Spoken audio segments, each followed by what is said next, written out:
నమస్తే. నేను APSRTC retired employees association రాష్ట్ర అధ్యక్షుడిని. మా యొక్క కమిటీలో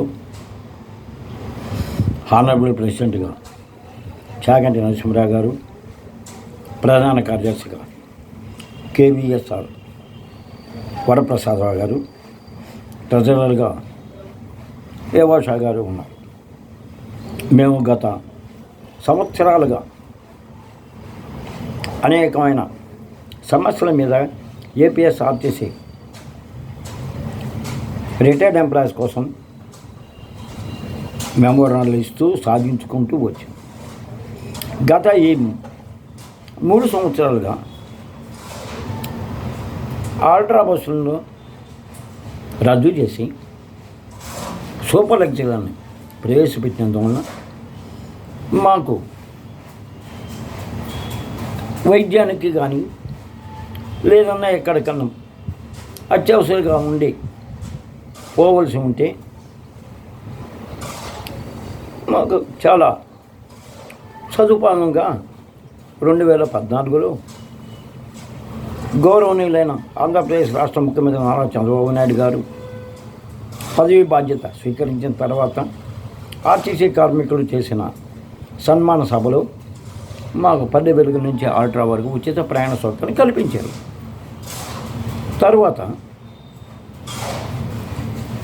మన జగన్ గారి ప్రభుత్వం వచ్చి ఆల్ట్రా సర్వీసులను చాలా డిపోల్లో రద్దు చేసి వాటి స్థానంలో సూపర్ లగ్జరీ బస్సులను నడుపుతూ వచ్చారు.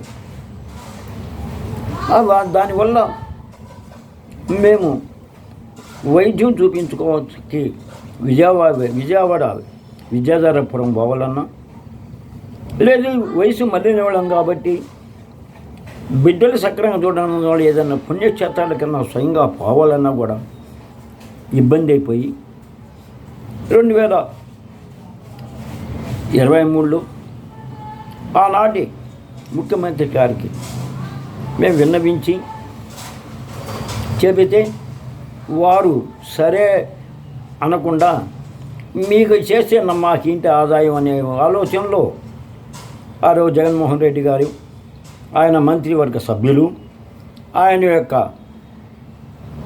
ముఖ్య అనుచరులైన మన వారు కూడా మాకు సహకరించలేదు. తర్వాత చంద్రబాబు నాయుడు గారు 2024 సమయంలో ఎన్నికల ప్రచారంలో కడపకు ఇచ్చేసినప్పుడు మా యొక్క నాయకులు రఘునాథ్ రెడ్డి గారు, అయ్యా మా పరిస్థితి ఆర్టీసీ రిటైర్డ్ అయిన కార్మికుల పరిస్థితి చాలా ఇదిగా ఉంది కాబట్టి మేము 1000 రూపాయలతో మేము జీవించలేకున్నామంటే ఆయన ఎన్నికల ప్రచారంలో నిండు సభలో ఎందరో ప్రజలు ఉండగా ఈ జీవన వృత్తిని కల్పిస్తాను, ఆర్టీసీ రిటైర్డ్ కార్మిక అండగా నిలబడతానని ఆ రోజు మాట ఇచ్చారు. కాబట్టి వారి ప్రభుత్వం వచ్చిన తర్వాత మాకు మేలు జరుగుద్దని మేము ప్రభుత్వం వచ్చిన కానించి పోయిన సంవత్సరం ఆగస్టు నెల నుంచి నేటి వరకు కూడా తిరుగుతూనే ఉన్నాం. మాకు మాత్రం ఒక లెటర్లు ఇస్తారు, వాట్సాప్లో మెసేజ్ పెడతారు, అది ఏమని మీ సమస్య పరిష్కారం అయింది అని. మేమేదో కార్మికులు ఆశాజీవి కాబట్టి పరిష్కారం అయిందని చెప్పి గబగబా పోవటం. ఎండీకి ఆఫీసుకి పోతే మీరు ఇది ప్రభుత్వం అయినందువల్ల ప్రభుత్వంలోనే నిర్ణయం తీసుకొని రావాల్సిందే కానీ మేనేజ్మెంట్గా మేమేం చేయలేమని చెప్పి వాళ్ళు ఒక లెటర్లు ఇవ్వటం కూడా జరుగుతుంది. కాబట్టి మేము ఏపీఎస్ఆర్టీసీ రిటైర్డ్ కార్మికులుగా మా రిప్రజెంటేషన్లో దాదాపు పోయిన సంవత్సరం నుంచి ఇప్పటి వరకు దాదాపు 15 మెమోరాండాలు సమర్పించడం, వాళ్ళు ప్రతి ఈ 15 మెమోరాండాలు కూడా వాళ్ళు మీ సమస్య పరిష్కారం అయింది ఎండీ గారిని కలుసుకోండి అని. నిన్న అంటే 22వ తారీఖు రోజు 3:20 ఒక ఫోన్ వచ్చింది. ఏమిటండి మీరు ఏదో మెమోరాండం ఇచ్చారు, మీ ఆధార్ నెంబర్ చెప్పండి, మీ ఆధార్ నెంబర్ చెప్తే మేము పరిష్కారాని కోసం ఇచ్చేస్తాము అన్నారు. వెంటనే నాకు మెసేజ్ పంపించారు, మీ ఇచ్చిన మెమోరాండానికి పరిష్కరించేసాం, మీరు పోయి ఎండి గారిని కలుసుకోండి, మీ ఇంటికి మీ దగ్గరకు ఆర్ఎం గారు వస్తారు, మీతో సంప్రదిస్తారు, ఎండి గారు కూడా మీతో సంప్రదిస్తారని. ఎవరు సంప్రదించలేదు. ఇప్పుడు దాదాపు 10-15 లెటర్లు నా దగ్గర ఉన్నాయి. ఎవరు సంపాదించారు? ఇట కార్మికుల్ని ఆశ పెట్టడం ఎందుకు, మోసగించడం ఎందుకు? దీనివల్ల ఏమైనా మంచి జరుగుతుందా? ఏమన్నా మీకు ఏమన్నా ఆదాయం వస్తుంటే చేయండి. కార్మికులకు మీ సమస్య పరిష్కారం అయిందని మాకు లెటర్ ఇచ్చినప్పుడు సమస్య పరిష్కరించాలా. లెటర్ ఏమి ఇస్తారు, సమస్య పరిష్కరించడం లేదు. మళ్ళీ ఫోన్లు చేసి నీ సమస్య పరిష్కారం అయిందని చెప్పి దాదాపు పోయిన సంవత్సరం ఆగస్టు నుంచి నేటి వరకు కూడా, అంటే నిన్నటి వరకు కూడా మీ సమస్య పరిష్కారం అయిందా అని కలెక్టర్ ఆఫీస్ నుంచి ఒక, లేకపోతే సచివాలయం నుంచి, లేకపోతే సెక్రటరేట్ నుంచి ఫోన్లు చేయటం ఎందుకు, అడగటం ఎందుకు, మమ్మల్ని ఎందుకు ఆశ పెట్టడం ఎందుకు, నిరుత్సాహపరచడం ఎందుకు? కాబట్టి మా ఎందుకు దయించి మాకు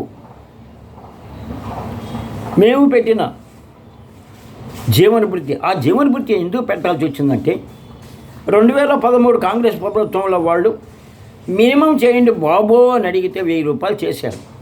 అక్కడి నుంచి మీ యొక్క ప్రధానమంత్రి అంటే మీ కూటమి యొక్క నాయకుడు, మీ కూటమి నాయకుడు ఈ యొక్క 11 సంవత్సరాలు పట్టించుకోలేదు. అసలు ప్రజలు ఏమైపోయినా అంటారు. ఆయన ఒకప్పుడేమో మీకు మీకందరికీ వైద్యానికి మీరు కార్డులు తీసుకోమన్నారు. దాదాపు అప్పుడు మేము 350 కార్డులు తీసుకొని అందరికీ పంచుకున్నాం.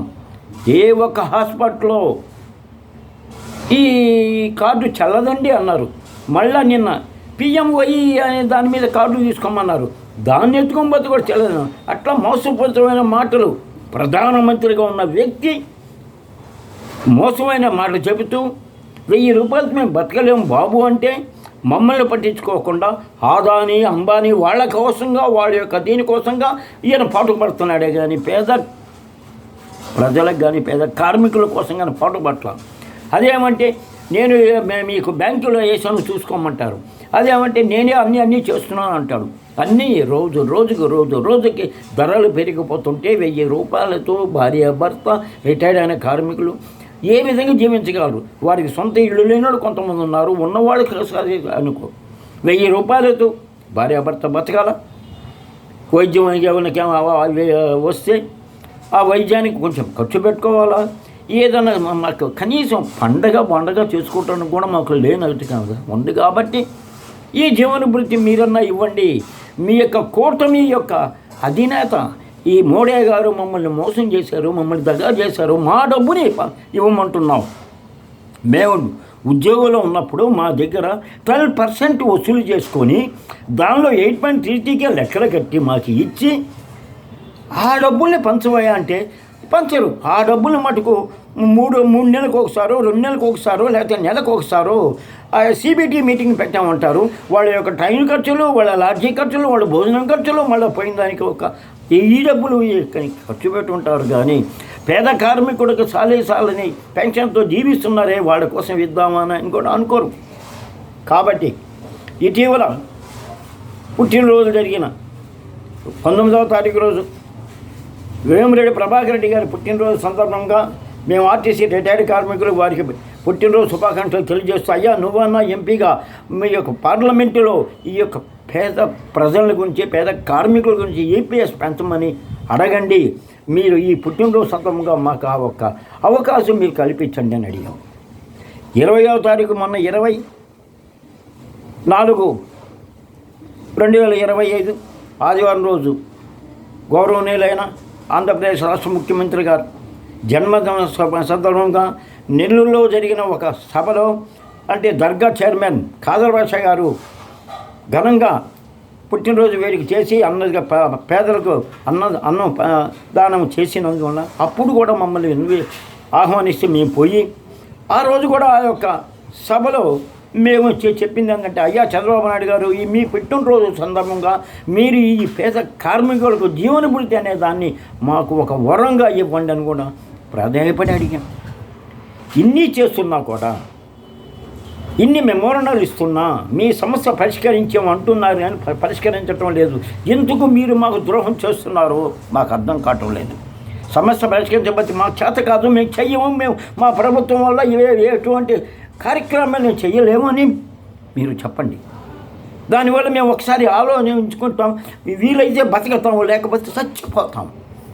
మా మరణాలన్నీ మీకు కావాలంటే మేము మా సావే మీరు కానీ కోరుకున్నట్లయితే, మేము మీకు ఓటు వేసిన ఫలితానికి, మిమ్మల్ని గెలిపించిన ఫలితానికి మా ప్రాణాలు పోవాలని మీకు ఉంటే, మాకు మీరు పెట్టిన ఈ 2 సమస్యలు పరిష్కరించండి. మా ప్రాణాలు మీరు తీసుకోండి. మా ప్రాణాలు తీసుకోవడానికి కూడా మీరు అనుమతి ఇవ్వమని కోరుకుంటూ, మరొకసారి చంద్రబాబు నాయుడు గారికి, మోడీ గారికి కూడా నేను తెలియజేస్తూ, మళ్ళీ అనేకమంది మెమోరాండం పెట్టుండాము. మేము పెట్టిన మెమోరాండానికి మటుకు మీ సమస్య పరిష్కారమైంది, మీ యొక్క అధికారం కలుసుకోండి అనే మాటలు చెప్పకండి. మీకు చేతనైతే, మీకు చేసే శక్తి ఉంటే మీరు పరిష్కరించి మాకు లెటర్లు పంపించండి. అంతేగాని అభూత కల్పమైన ఈ ప్రజా సదస్సులో ఈ యొక్క సమస్యలు పరిష్కరించామని మాట చెప్పవద్దని మీకు వివరిస్తూ విన్నవించుకుంటూ సెలవు తీసుకున్నాను. నమస్తే.